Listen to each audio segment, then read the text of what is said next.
Welcome to season 2 of Magenta FM. What's the season called? Season is The Art of Mental Health. Yay! Yeah. So season 1, we went all into relationships and relationship challenges as a really good entry point into understanding our inner world. And this season, we're just getting even deeper to the heart of the matter. Yeah, and we're actually really excited about this because now you're really going to hear about the guts of our experience, our personal experience, as well as experience in working with others. And we're really excited to share our rather different point of view on the path of healing. And we really hope that it'll give you lots of food for thought, new tools, new concepts with which to work. So there's a lot of people who've made amazing contributions in the field of mental health. And there are people who are also doing amazing work on the fringes. And we put ourselves more on the fringe, more alternative end of mental health conversation, don't you think? Yeah. We're going to go into topics like anxiety, depression, bipolar disorder. Obsessive compulsive. Yep. That's right. People are really suffering. There's been just a massive uptick in mental health issues. As you said, the problems are outpacing our solutions. They are. And I think we need to have a more holistic understanding of what the human being actually is in order to find practical answers. Yeah, so we're going to dive into these very specific topics in the episodes throughout the season, specific challenges that people are facing. Like you said, share our own personal stories and personal experiences, especially, as well as the experiences that we have with our students of the school and their healing journeys. But today we want to start with a bit of an anatomy of the human being. Yes, and this is really to set the pace and set the tone, because everything else that we're going to say in this season is based upon this different understanding. I call it a holistic understanding of what the human being is, because we are so much more than just a physical body. Right. This is like 1/4 of our full reality. Yeah. So we're going to get into that and explain ourselves. Yeah. You are listening to Magenta FM, Season 2, The Art of Mental Health. We will bring some lesser known and some downright strange approaches to consider and explore. We'll draw from our own experiences with healing and from our work helping others, plus our research into little-known fields of inner development. We'll share tools and practices that help us heal and put the power and agency to heal back in our own hands. This podcast and YouTube show represents the opinions of Rachel and Louisa. The content here should not be taken as medical advice. The content here is for informational purposes only. And because each person is so unique, please consult your healthcare professionals for any medical advice. So in season 1, we did talk about anatomy, and we did a whole episode on it where we talked about the shadow and the light. Right. And so that's one sort of angle, one way of looking at anatomy. And we're going to today be looking at another angle, which sort of dissects the human being into 4 bodies. That's right. And I'll just go ahead and outline them now, and we'll go through each one by one. Okay, so starting with the physical, which is what we know, our physical body. Followed by the vital energetic systems like chi. We'll get more into each of these. Followed by the soul, which we've talked a lot about in season 1. And lastly, the I, or the higher self. Which we've also talked about. Yes. Yes, but we're going to put it into all of this into context now, we hope. Yeah, so that you can understand that healing doesn't just take place in one of these bodies. Yeah. Yes. And there are entry points for healing at each of the bodies. Yes, and we must include all 4 if we are truly holistic. Yes. And mental health is something that happens to our entire system of bodies. We just call them bodies but really this is like an anatomy. And we have to consider all these levels if we truly want to understand mental health issues. So let's just say a little bit of a backstory about why these four bodies. So I have been reading Rudolf Steiner for my entire adult life, which is coming up on 30 years now. 30 years as an adult.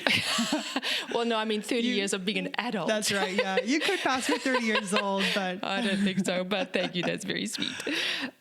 So Rudolf Steiner has been my main teacher in much about meditation, much about healing, much about, the anatomy of the human being, and also the evolution of consciousness. I cannot overstate how incredibly important this man and his 6,000 lectures, and I don't know how many books he wrote, have been to me. And he died just over 100 years ago. So this is all through his written works. But he had students who were also my teachers, and his students is Dennis Klocek, who really taught me to meditate and really taught me about the phenomenology of consciousness, and Georg Kuhlewint, whose lectures I went to in Europe and here. He died not that long ago, but he is a master at meditation. But there's another person in here that we need to talk about who also is kind of a student of Steiner, but she, in her own research, in her own way, it's separate from Steiner, has also really helped me understand in a very practical sense this holistic picture of the human being, and that's Judith von Halle, and she's my age. She's lives in Germany.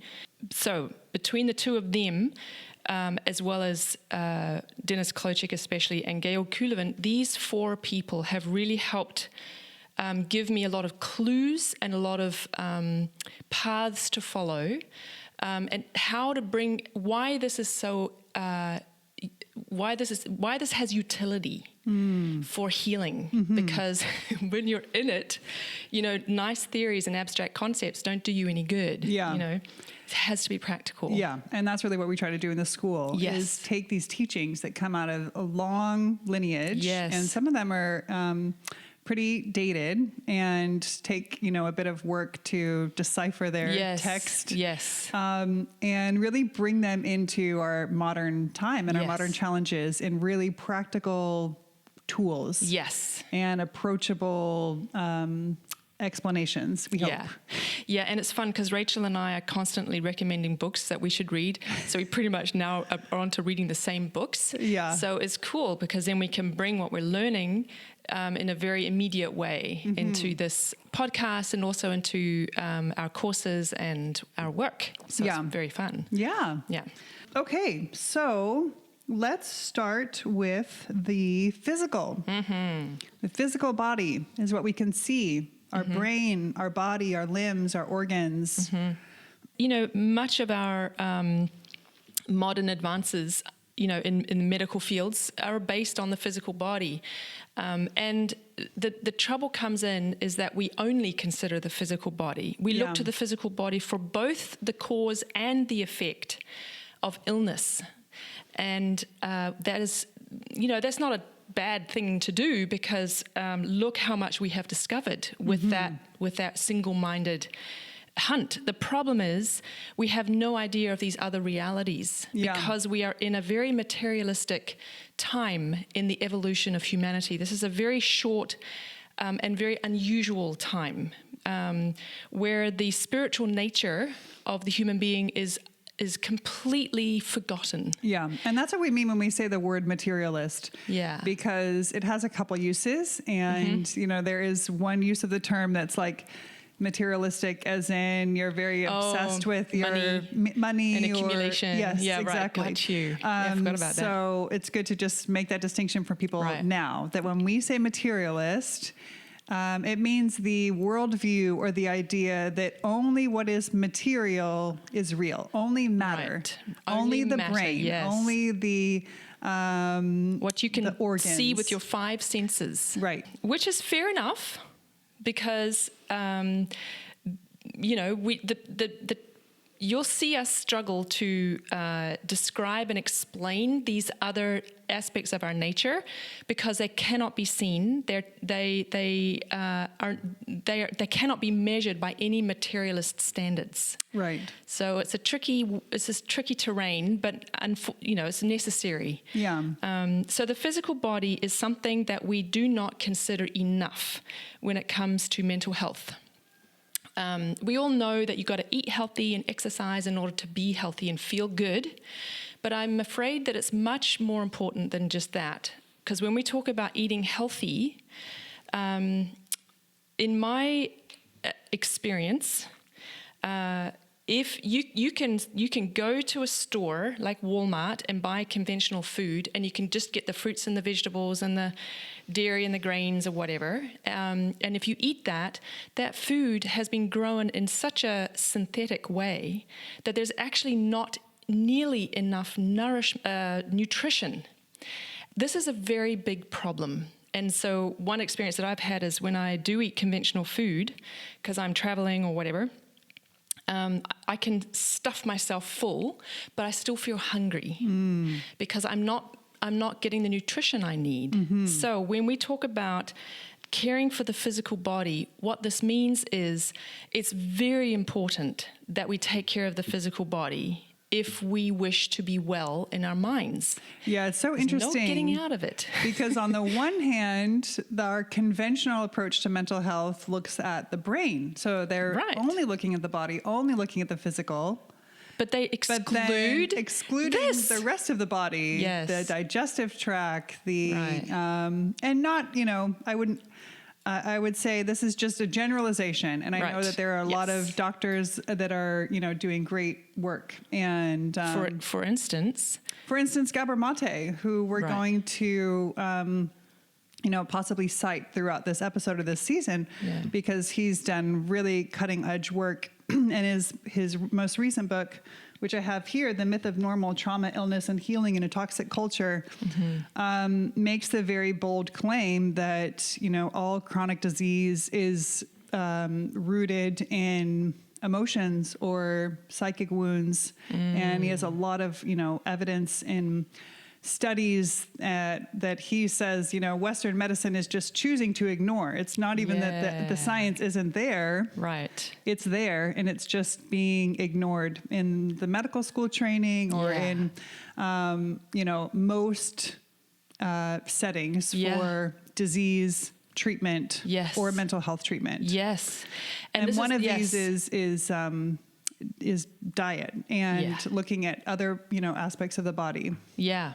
So taking care of the physical body is, if you struggle with mental health issues, or you have, or if you ever do, is so important that you don't just eat healthy in the sense of you stop eating junk food. It's actually important that you start eating organic food. Oh yeah, and at the very least. Yes. Yeah. Dr. Zach Bush has also done some really great work around this and showing how the herbicides and a lot of the other chemicals that are used in conventional agriculture are having these effects on the microbiome of the gut. And he's pioneered a lot of research around the gut brain. I mean, lots of doctors are doing this work, but he's really focusing on how these toxic chemicals that are in our food and our water supply from the conventional agriculture are contributing to mental illness, mental health issues. Wow. Yeah. So we're gonna cite those in our show notes. Yeah. So that you can see those studies and the books that we reference. Yeah. And we're going to try to make it easy for you to find that research, because we can't emphasize this enough, how important it is that you clear out the toxic food from your eating habits. No more junk food, no more conventionally grown food.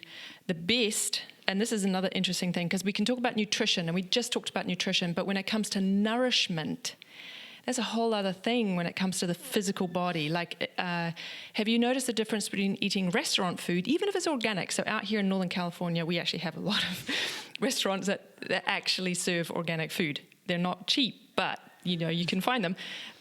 But have you ever noticed the difference between eating restaurant food and home cooked food, for instance, especially from someone who actually really enjoys cooking or loves you?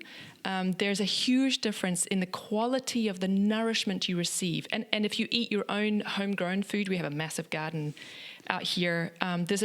We can feel, my whole family here can feel the difference between organic food we buy from the store and the same like lettuce that we've grown in the garden. We can feel this nourishing difference. Like, it's better if you can grow your own food and then cook your own food.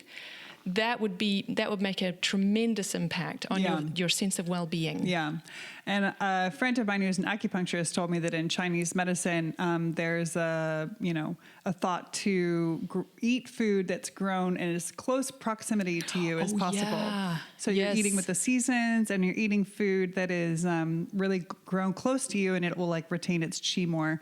And I'm going to reference Chinese medicine a lot because I'm a huge fan of it, although I'm not a trained acupuncturist, but one of my dearest friends is. And so I've just you've been learned indoctrinated as much as I could from her over the years. Wonderful. And it's been really eye-opening because this is a very holistic system of medicine, especially the ancient streams of it. Yes. Yeah.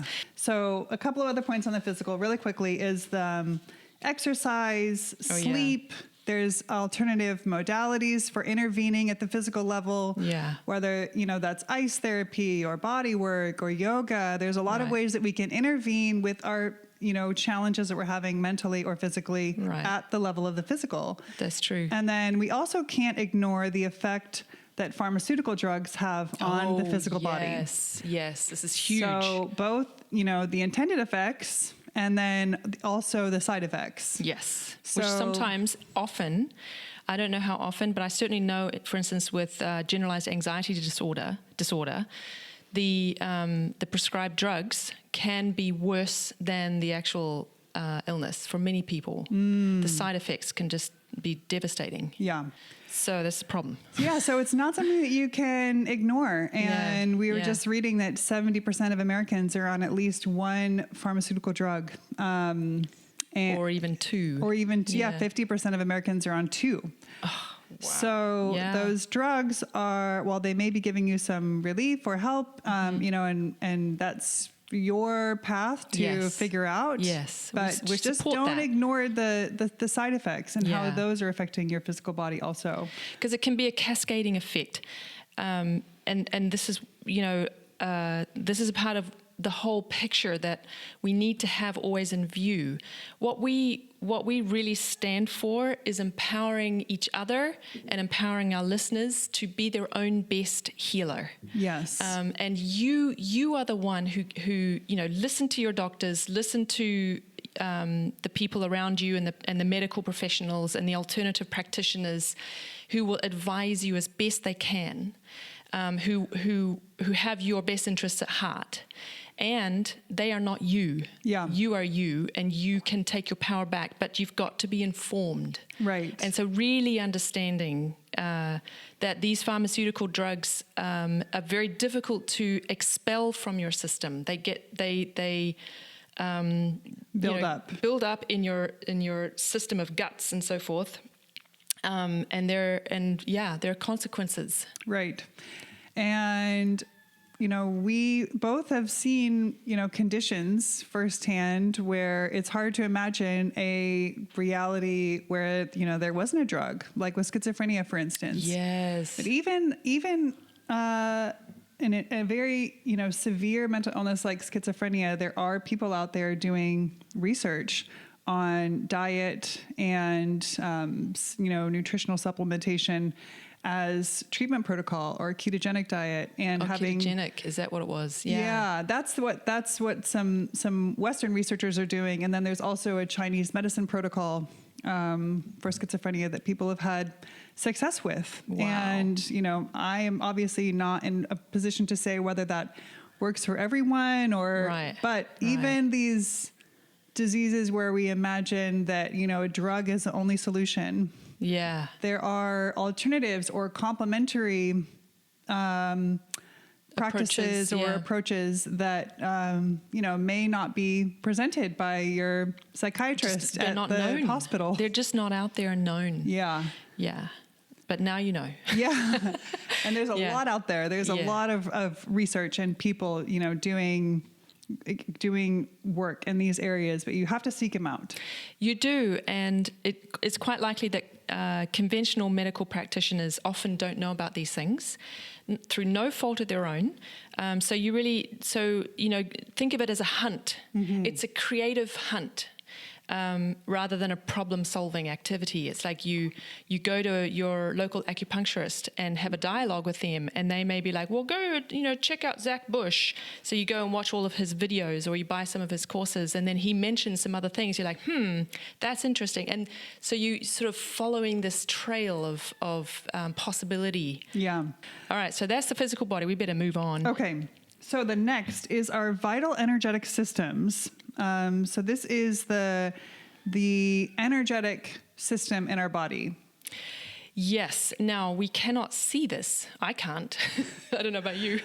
And it's interesting. I'm at my Chinese medicine doctor's office, and she's putting 20, 25 needles in me. And I lie there, and I'm trying to feel my own vital energetic system, but I can't detect it. And this is what makes it so difficult to relate to, or to where's your evidence? Well, the only evidence that I have is the health impact that it has on me, and how much better I feel from going through this sort of, couple of months of treatment. But from what I understand, these needles are working with acupuncture points, which are connected to meridians, which are like these lines throughout our body. And it's the vital energetic flow of qi is something that we very much have in common with the natural world, of the earth. So we are like the microcosm of the macrocosm. So when you look out into the world and you look at a flowering tree, for instance, because it's spring here, and you see 1 million tiny, perfect little flowers on a tree, and the incredible abundance of that. And you look at each flower and see this marvelous color. It's like this picture of this vital, energetic, lifeful, life-giving expression that green nature really has. Mm-hmm. So that's a picture of our bodies also have this. And it flows and it lives and has this highly, highly structured, energetic way of being that we have in common with nature, and it's all ruled by this sort of lawfulness of the cosmos that is run for us. It is given to us, just like our physical body. We had nothing to do with the making of this body. Not really, right? And also the same with the vital energetic systems. These have been given to us by the creative cosmos, into which we have our physical experience. Yeah, we don't bring our consciousness to, to how our digestive tract is working, right, or if our heart is, beating or not. Yeah, exactly. Right. Exactly. These systems are just happening on their own. Yes. Not to say that they can get disturbed, very disturbed. But they will not be disturbed on the level of the purely physical, and nor on the level of the purely energetic, unless something disturbs them, because they are very old and very wise. So imagine when the world was young, back when the human being was just coming into form. These wise, creative forces that over a very, very long periods of time formed the enormously complex nature of the human body and the human energetic system. The wisdom that has gone into that is very, very, very ancient, far beyond anything we can even imagine. So there's a perfection in them that, if left undisturbed, can be marvelous. Like just looking at nature, if you don't disturb nature, just the flourishing that it is. Yeah. So I don't know if this is a good segue into the third one, where things really where things can get out of whack. But is there anything else to say? No, I think that's good. I think the energetic is on its own perfect when it is. And that that includes, its alignment with the seasons and circadian rhythms and going inside in winter and resting and eating the food that you're growing yourself in a healthful way. So, back, like you're saying, in ancient times, there was just this perfection here in this realm. Yeah. Which we don't see today. No. And there's a good reason why, and we're going to get to that next. But there is a place where you can intervene. So just like you can intervene in the physical and improve things, the energetic realm is an area you can intervene with acupuncture. Yes. As Chinese well as herbs, with I suppose. Yeah, and being in nature. Oh yes. Aligning yourself with the natural world and earthing. Yeah. Like walking on the ground with bare feet. Yes. So there's a lot of ways that you can intervene with your mental or physical challenges in this energetic realm, even though you can't see it. Yes. Yeah. The main reason why this energetic realm gets out of whack is because the next part of the body that we want to talk about, the soul, interferes. Yeah, it really does. Now, the soul, this is an interesting realm, and I hope you'll understand why we are differentiating out these different aspects of our nature, because the soul is only partly given to us. It's kind of like half of the lawfulness of the soul has been given to us, but what we do with that is up to us. So you could say that it's in the soul realm that we have been given the controls. We have freedom, which can be a big problem. Yeah, because the soul is really the heart of dysfunction. Yes, and it's the place of the drama that we're in. Yes. While we're here. Yeah, the soul is like the part of us that fell from the Garden of Eden, the perfection of the picture of the Garden of Eden. Yeah. The soul is the part that has the knowledge of good and evil and it has the freedom to choose whether we want to stay in our, stuck patterns and wounds and hatred and fear, or if we want to choose to, heal and transcend and rise above, this is up to us. And this is the field where all plays out. Yeah. And so in the first season, we talked about the shadow and the light as a kind of a first pass at anatomy. Well, we were talking about the soul, the anatomy of the soul. But there's another layer that we can now add to that anatomy picture.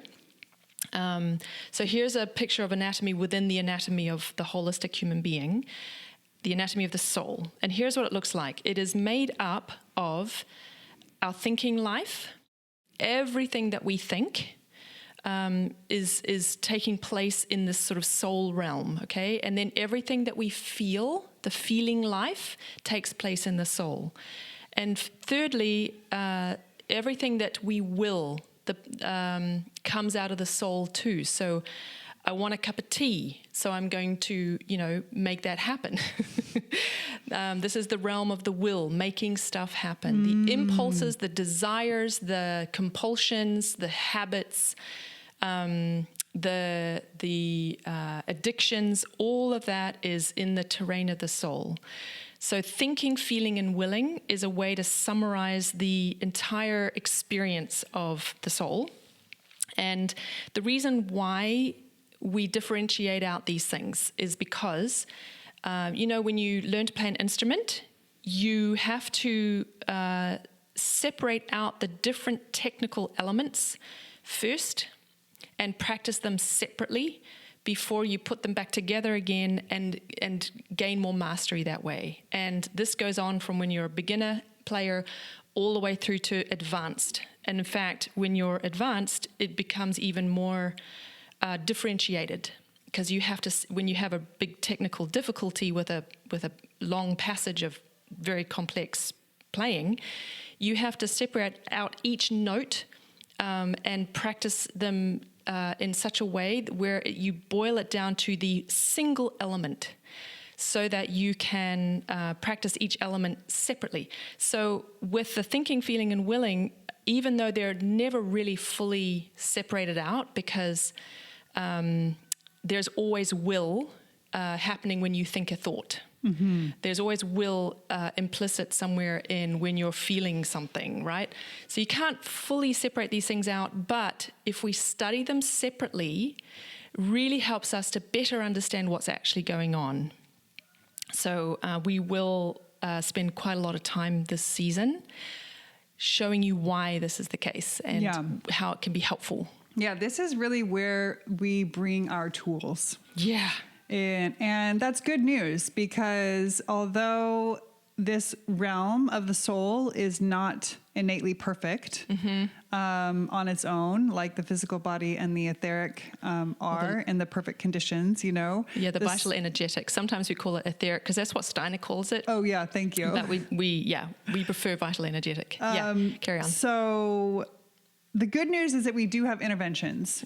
And that's where we use this approach of looking at the thinking, feeling, and willing, and how we practice tools for developing mastery, for cultivating specific feelings that are helpful to us to counter the incredible force and temptation of the evil feelings and the dark feelings that we are all confronted with, anger that we can feel, or the fear that can overwhelm us.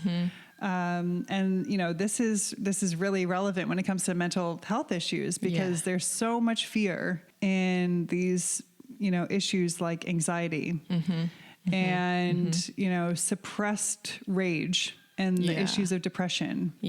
So we need some tools for working with our thinking life and our feeling life and our willing life to build strength there and to counter the forces.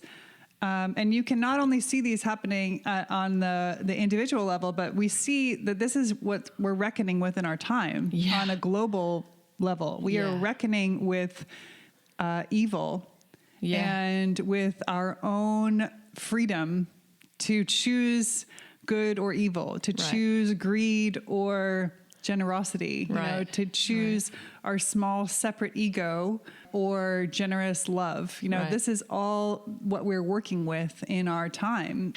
Yeah, this really is the theater of life. And that's, this is where, like you say, the majority of our focus is in magenta.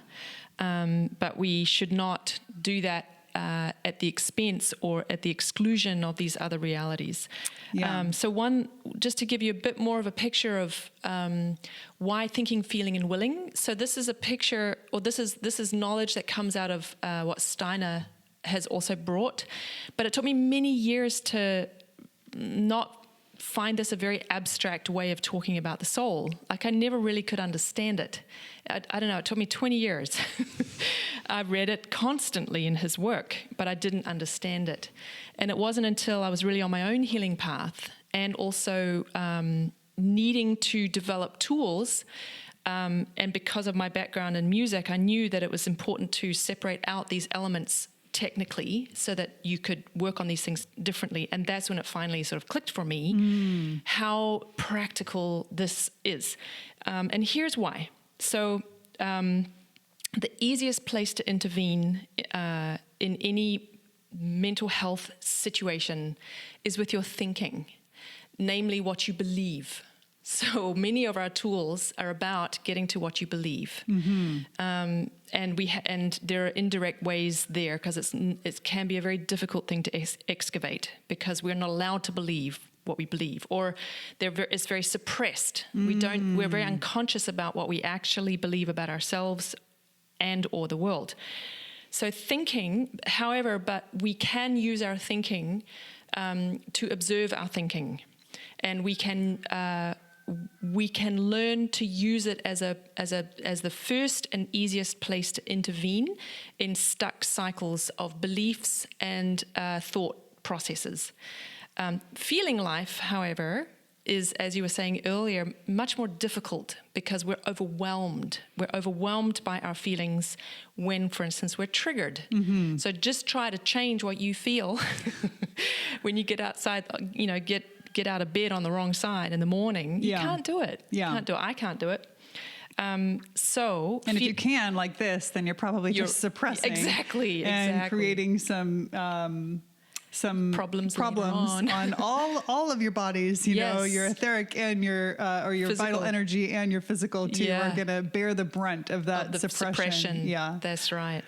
Yes. So the feeling life, we can intervene in the feeling life using thinking, but there are also exercises where we can work with the feeling life, specifically in meditation.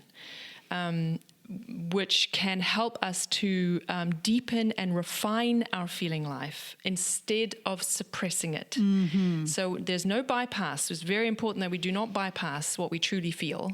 Define bypassing for us. Where you choose to ignore or suppress or just sort of bulldoze over what you really feel. Because you either don't want to feel that, or you don't want to believe that you feel that, or you're not allowed to feel that. Mm-hmm. And this the same goes for needs. But anyway, that's a whole other topic, and we've gone into that a lot in the previous season. And then finally, last but not least, is the will life. Now, the will is the hardest of all. You cannot intervene directly in the will. However, there's a way there through thinking and then feeling and then will, because will is enlivened or suppressed by our feeling life.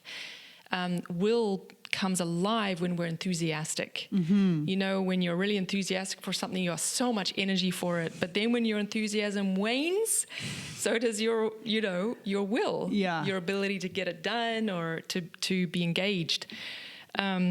The will, we don't really understand it. We're asleep in the will. Mm-hmm. It's not something that I think, in our sort of process as humans, we have yet to truly penetrate into our will.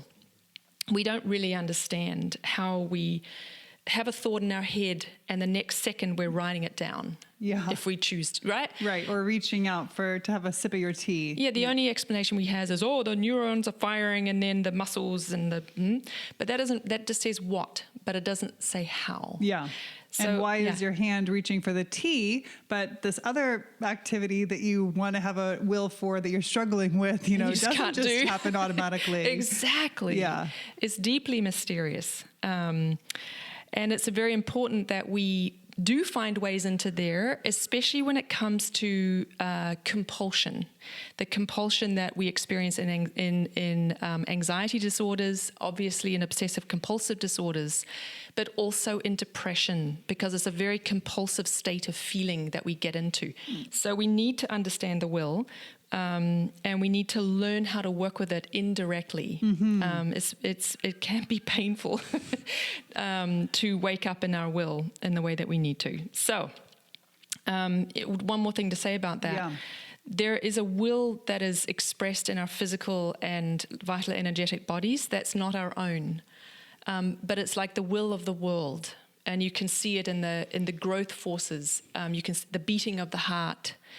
The breathing, all the involuntary muscle actions that happen outside of our awareness, like our peristaltic action of the gut. All of these things that we totally take for granted, but there's this wonderful creative will that's always, always, always operating, that comes out of this creative universe that we hardly ever think about. Yeah. And we just, a materialistic worldview just sees that as like the 100 monkeys, just sort of coincidentally came together. Yeah.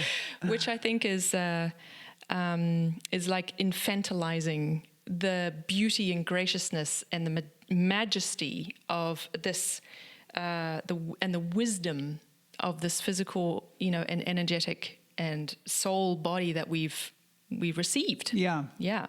So as we said in the beginning of this, that the soul can sort of create some damage. It's the area that we have freedom, and then there's also danger in that because we have our freedom of choice. We can choose Toxic thoughts. Yeah, exactly. Yeah. And imperfection. Yes. There's Yeah. a great deal of imperfection, and that not only affects this soul body, which is just 1/4 of this fourfold view of the human being, but it impacts the vital energetic systems and the physical body. And this was very well understood in ancient times, that our emotions, an excess of anger would damage the liver, or that suppressed grief would create, problems in the lungs, which would then affect, other parts of the body where the lungs was, energetically channeling to. So on that level. But then that was all very suppressed, as we moved into this reductionist type of view of the human being, where if we look at the lungs, we're just looking at the lungs. We're not looking at how they might be tied to your right knee, or how it could be tied to your, grief. Heart.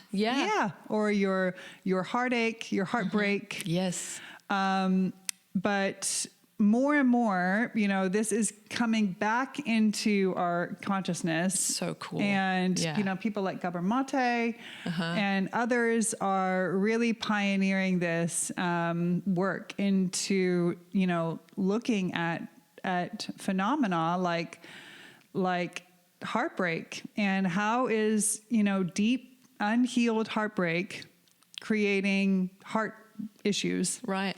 And how is suppressed rage or suppressed, emotions in women causing breast cancer? Breast cancer, yes. And what he says is that, it's not that the science chooses to not look at this, because there is plenty of research and studies showing that this phenomena is very real, and that's the mainstream science chooses to ignore it, chooses to not look at, these phenomena around cancer, obesity, ALS, all Lou Gehrig's disease. Yes. Yeah. And then, you were telling that story about the people who worked at the back clinic. Yes. They said that all the back issues they ever saw were that they're emotional. Right. That's how they put it. Yeah. And how many people do you know who have gone into the doctor's office for, their back hurting or their digestive issue, having problems? How many of them were asked about the, trauma that they may have experienced in their childhood that has then, living somewhere in their soul life as this hurt, unhealed wound in the soul that is then interfering with what would otherwise be a flowing, healthy, happy digestive system. Yes. And so to get a bit more granular about that, so if you have a chronic state in your soul, let's say in your thought life, where there's a belief there that you are not enough, you're not good enough, and that creates a feeling of despair in your, feeling life, and lames your will, because what's the use of even trying, right? And so there's this cascade effect just in your soul life, and it's chronic, it's stuck, it's there, it's something you've believed most of your life. Can you imagine that is going to impact this beautiful, pure, vital, energetic system in you, that over time, this distortion in your soul is going to begin to impact this, the movement, the healthy movement and the flow, and create blockages in your vital energetics, which then, because your physical body depends upon your vital energetic system for its functioning and health, it is going to be impacted. And the thing about what I'm hearing you say with ancient Chinese medicine is that they have been observing this for 4,000 years. Yeah. We've just forgotten it. Yeah. But this knowledge has been around for many thousands even of years. longer, actually. Even longer. Yeah. So one thing I do want to say here is that we are all on this path of having a very imperfect soul. Yes. And this is a part of the order of the world, that we are reckoning with freedom. Yeah. We are free to stay stuck or to heal. We all are suffering our brains out. This is a part of the universe as well. We are a part of the universe, and our suffering is a part of it too. And this is what's so remarkable about the physical and etheric bodies and the soul. And I've certainly experienced this with the soul, like working with people who've been profoundly traumatized, seeing how they still manage to cope, the incredible bravery and the courage that's in people who've really suffered terrible things. So even though we talk about evil and good, we don't mean that we are evil. We mean that we are all of us on this path. And it's important that we start to face this instead of denying it or being afraid of it. So every morning when I do my meditation, I sort of stand at the altar and I'm like, okay, so I've been carrying this icky, sticky, horrible thing. Here it is. Yeah. I put it on the altar and I look at it and I face it and I go, yep, this is a part of what I'm trying to transform. It's not going to happen today. Yep. Nor is it going to happen tomorrow. Yeah. But I'm on the journey. Yes. And you're not bad. No. And it's not shameful. It's something to be ashamed of. And you are lovable and good, and you're doing your best. Yeah, and you are a spiritual being having this physical experience so that you can learn. Yeah. And this is what's so beautiful about working with people who are really struggling with mental health issues, is that we all of us together are doing this. And we're reckoning with the nature of wound and shadow and evil, and we're doing this within ourselves so that we can do it collectively, so that we can grow out of the need to have super corrupt politicians, for instance. Yeah. So we can grow out of war. We should not be at war anymore. We should not, and so we can grow out of the astonishing pollution and destruction that large corporations are able to get away with. Yeah. While they do this whole gaslighting of saying it's our fault because we drive a car. It's really the large corporations that are doing this damage, and the war machine. Yeah. This, so... Yeah, and it's up to each of us, generation by generation, it's up to us to evolve out of these habits and these cycles that we inherited or not, and that's our free choice. Yes. Our parents had less tools and less... research available. Yeah, than we have, and our children will have, even more available to them. Yeah. And hopefully, they will continue to transcend the bad habits that I passed on to my kids. I know. So we can all have, compassion to ourselves and compassion for our parents. Yes. And even gratitude for the wounds and the trials that we have inherited as, part of our job and our, part to play in evolving consciousness. Yes. And it's an astonishing opportunity or responsibility to reckon with evil. As humanity, it's a part of what we're here to do. Yeah. And there's nothing, don't take that personally. Right. Yeah. Yeah, but the temptation is there, and you Yeah. may not recognize it as evil in yourself because that's kind of a harsh word. yeah. But you could recognize it as irritation or impatience and aggravation toward your family member or someone who you're annoyed with. It can come in these very subtle ways, and we talked a lot about this in season 1. We did. So examples of this. But it's up to each of us to face, and we're not saying you're an evil person. No. But we all have parts of us that we have to face. We have to reckon with it. Yes. Yeah. And that's why we went into a lot of, we made a lot of effort around talking about the shadow and the light, because we have to reckon with what we're bringing into the world every moment and every day, in our thoughts, in our feelings, and in our willing, because we are not hermetically sealed away from the world.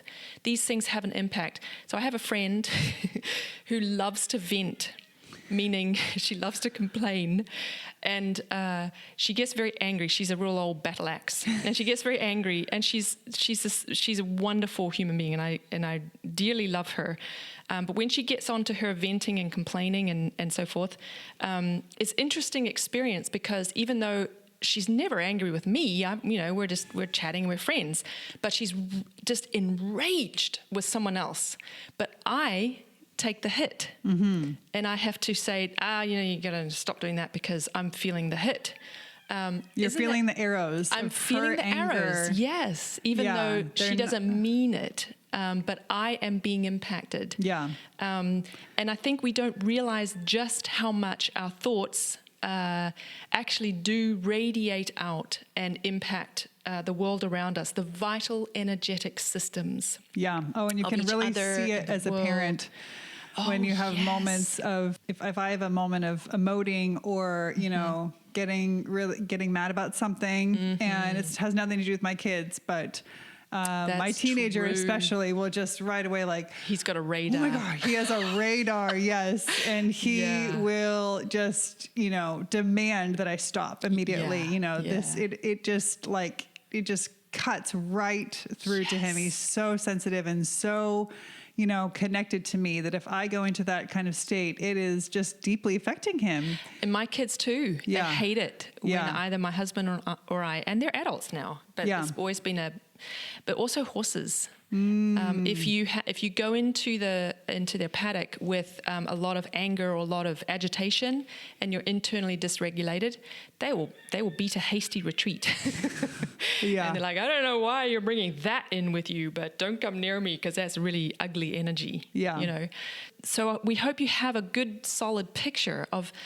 The soul is the terrain of the theater. It's the place where this great drama of life, where we're reckoning with the shadow realm, and we're learning how to master it, and heal and overcome and transform and grow. That's the realm of the soul. And unlike the vital energetic and the physical realms, this is where we actually can be awake, where we have been given agency and power. We have been given freedom. We are awake there with our day awake consciousness, and we can become even more awake. So this is the only part so far where we actually have some agency. Yeah. So let's use it. Yes. But this is the segue into the fourth and final aspect of being a holistic human being, which is the I. That's right. And we are going to take a quick break and come back and discuss the I, or All the right. higher self. All right.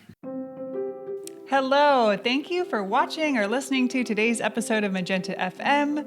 We want to take a moment and tell you that we have a lot of useful resources for you on our website at magenta.fm. And actually, we want you to know that we're now regularly holding and hosting webinars. And in those webinars, we dive into some really juicy and challenging topics.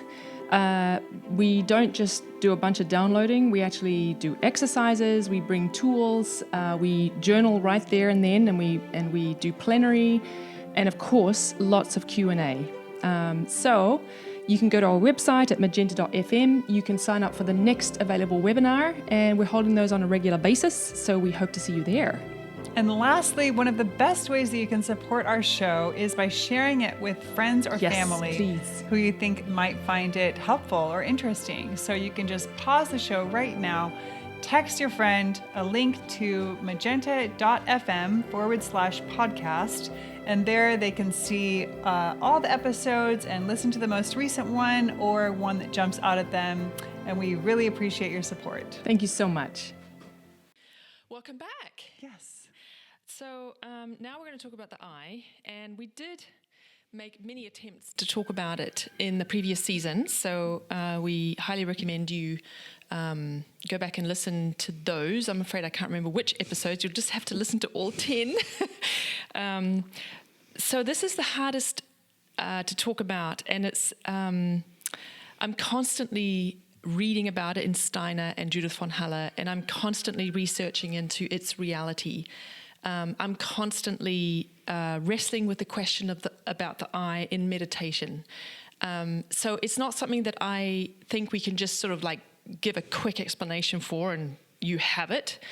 It's something that you can only experience. However, we'll just give you as many pictures and many ways in as we possibly can. But, you know, if you meditate, that would be really helpful because then you can begin to have some experiences. And we do have a meditation course, by the way, which is very much focused on cultivating your connection to the eye. The eye is the part of us that is most purely spiritual in nature. So that's why it's so hard to talk about, right? Especially in this time. So just a little quick recap. The physical body, the vital energetic body, the soul, and the eye. So the vital energetic and soul and eye, they are immaterial. There's nothing physical, no instruments that we have to measure these things. Only the physical body is available to us on a purely material level. So we are mostly of a spiritual nature. Okay, here's my proof when I say we are spiritual beings having a physical experience. Yeah. Okay, so the I, or the higher self, the way I want to talk about it, and please add to it, Rachel, is the part of us that is also already, you could say, perfect. I'm just going to be blunt when I put it this way. It's the part of us that doesn't really die. It's the part of us that doesn't really fully incarnate into this physical reality. You know, whether you believe in or appreciate the idea of reincarnation or not, it's up to you. But I certainly ascribe to the idea that the I is the part that accompanies us from life to life. And this purely spiritual nature of ours is not something that we in our time are fully aware of or connected to. And a part of the work and the part of the challenge that we have that's put before us is that we strengthen and grow that part of us. That part of us is very, very wise. And it's connected to the lawful and moral laws of the universe that we call wisdom. Yes. Because what is wisdom? You know, what else could it possibly be? And it's a part of us. Here's another word that we can use to describe it, and that is conscience. Conscience, yes. Yes. And what is conscience but this fragment of this greater capacity for love? Yeah. So I see the I as wise, conscience, love, a fully spiritual part of our nature. So it's almost like these four bodies span from the physical all the way up to the spiritual. And we are on all these levels. The reason why the I is so important in Magenta is it is the interventionist. Yes. It is the thing that intervenes in the healing process. Yeah. It's the crowbar between stimulus and reaction. Yeah. The witness that sees, Yes. Rachel, you are triggered. Rachel, you are in a compulsive loop right now. Yes. Rachel, this is not actually the part of you that, this is not how you want to be. Yeah. And this is not even about what's happening around you right now. Just take a pause, It's that witness that can see and cognize what's happening. So cognition is another word that we use to describe the I. And what's really incredible when we have these experiences of the I, where we sort of wake up from our habitual stuck entanglement or our stuck repetitive thoughts, and we have this sort of awake consciousness or conscience. It's the answer or the insight is always moral. It's always filled with love and love for ourselves, love for the situation, compassion. So it's not as though the morality that we need to develop comes from, some book or some from the law. Right, from the 10 Commandments. Yeah. From some external source or authority. Right. Yeah. It's there available to us all the time. This source of wisdom and justice and its potential, it's there as this potential for us.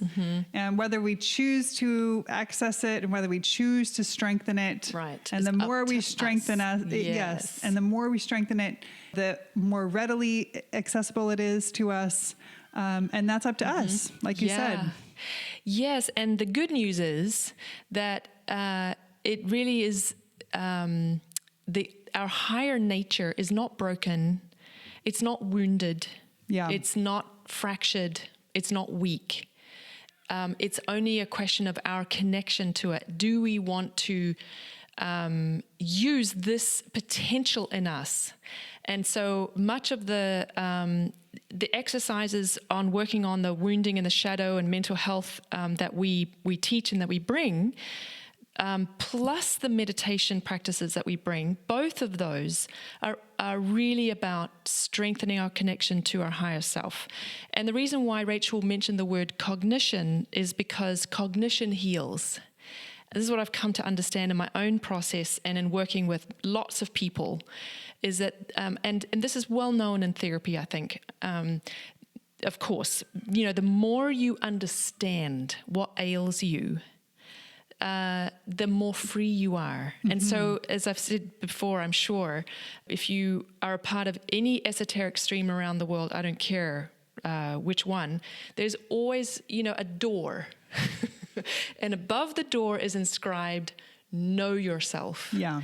And this is the reason why that the truth will set you free. And so the work of the witness, which is like the muscle of the eye, is all about getting to the truth, getting to the heart of the matter. And there are lots of different levels of you can dig and dig and dig and get to deeper and deeper layers of truth, because truth is manifold and it's sometimes even paradoxical. Truth lies in paradox. But the more truth you have the strength to face, the freer you become from the grip of the shadow and the grip of all that is keeping you stuck. Yeah. Let's talk about some examples or some other names that come, you mentioned these different esoteric streams from all over the world, and there's some names that have been given to this part of us, such as the Buddha nature. The Buddha nature, yes. Yeah. Or Christ consciousness. Yes. Now, Christ consciousness is I'm not so sure about Buddha nature, but I think because you know more about that than I do. But Christ consciousness is the representative of this, in many, many different, and there are many different Christian esoteric paths, not just the main like religious Christian paths. Right, like Catholic or Protestant. Yeah, we're talking about esoteric paths, which can be very different. Anyway. Christ, for those esoteric paths, really represents the ideal of and the path toward the development of the I. Another word for this is the logos, which is a Greek word for Christ. Yes.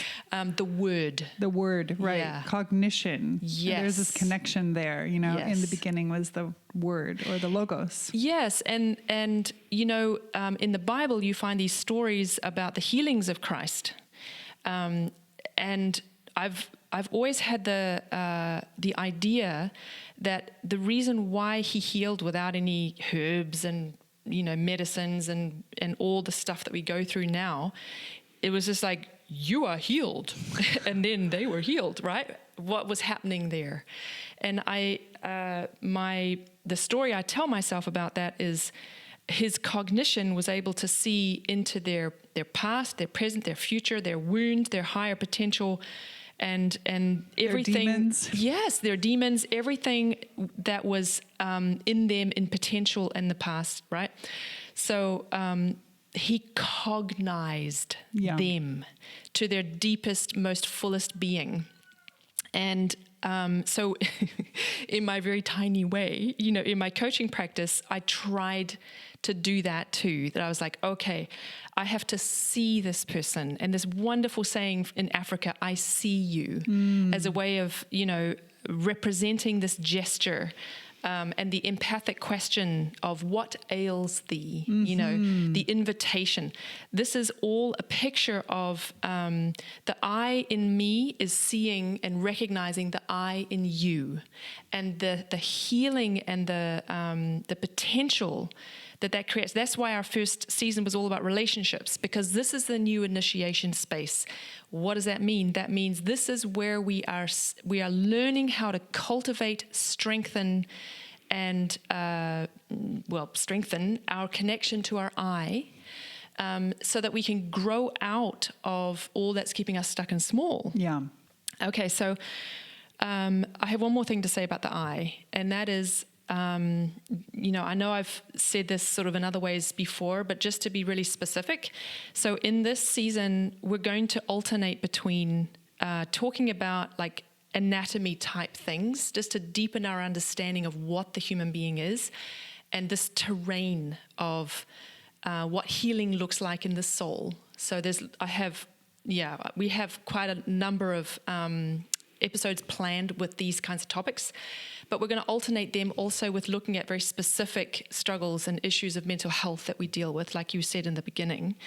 But one of the things we really want to do is show you what it's like to use your connection with your I, and how to witness, and how to use that information that you're witnessing, how to use like a first-person science or phenomenology, in which you can get to know the nature of the wound, its sigil, its signature, and how it's playing out in you, because you are not your wound. You are not your mental illness. Yeah, that's what I was going to say. You can learn to witness it without getting sucked into it. Yes. Which is very tricky. Yeah. And it's really easy to just, dive into your past, and you just totally identify with that, wounded child, or that, hurt part of you. And then you're just deeper in, deeper in the muck and further stuck. Yeah.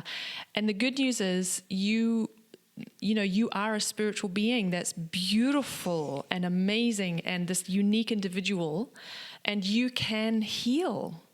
And you may not believe it, and you may not see it right now, but this is, part of what we hope that you'll start to see the potential for, that you'll start to have an imagination for, how this works. Mm-hmm. Healing happens. Healing happens, and take back your power. Mm-hmm. You are your own best healer. Let's do a recap. Yeah, you do it. Okay, so we introduced season 2, The Art of Mental Health. Thank you so much for joining us in our first episode, where we went into this anatomy of the human being, this fourfold anatomy of the human being, starting with the physical, which we can see. There are a lot of interventions that can take place there, from, healthy foods that we put into our body, drugs that we put into our body. There's all kinds of interventions that can happen at that physical level. But if we only look at that, it's just 1/4. Yeah. And it's limited. Yeah. And then we went into the vital energetic and talked about how those related to nature and the plant life, how acupuncture, Qi. Yeah, there's other energy workers that work at this level too. There's lots of modalities of energy work. We're just both more. Yeah, we don't know so much about those. Yeah, that's not Yeah. our realm that Yeah. that we're experts in. But there's Yeah. a lot out there. Yeah. Of healers and energy workers who are Yeah. working on that Yeah. system. Yeah. And then we got into the soul, which is, that's really our Field of activity. Yeah, Yes. exactly. That's where we bring, so much of our thinking and our purpose to, trying to work with the soul life and what's given to us. Yeah. And trying to help others heal like we've healed. We gave a unique definition of the soul, or one that, maybe slightly different from what you may be familiar with in, your spiritual or religious stream, or maybe more specific, which is breaking it down into thinking, feeling, and willing life. And each of those having their own unique sort of properties, and that there's unique, interventions within each of those. Yes. And then lastly, we went into the I, which we did our best to describe and bring some pictures to, and we'll continue to talk about it through the season. Yeah.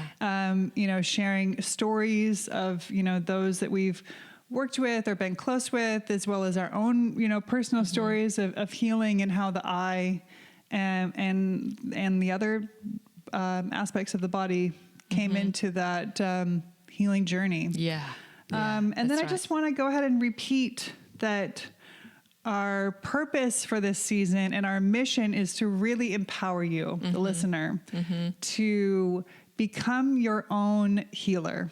And find for yourself what is needed. What are the areas that you need to intervene? And you may find that you need to intervene at many levels. But don't look to some authority to give you the soul prescription. Right.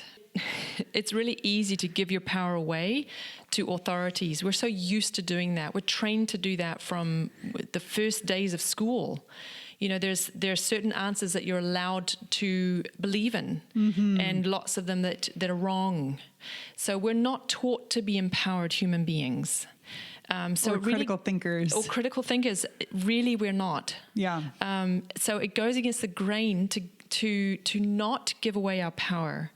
Because with power comes responsibility, and it means that you are responsible for your health, not your doctor, not, this is not medical advice, obviously. We've had our disclaimers and everything, because we are not in any way, shape, or form medical professionals. But even medical professionals will have medical disclaimers, right? But we do want to go out on a limb and say, if you wish to heal, it's your responsibility, and get lots of advice, get lots of help, because it takes a village. It can take a village to heal. But there are so many amazing people out there, both within conventional medical system and very much outside of it, that can help put the pieces together with and for you, so that you can use your cognition, your eye, to see the whole picture of what's really going on. But it's your eye, not someone else's, that will finally, find the way forward. That's right. Yeah.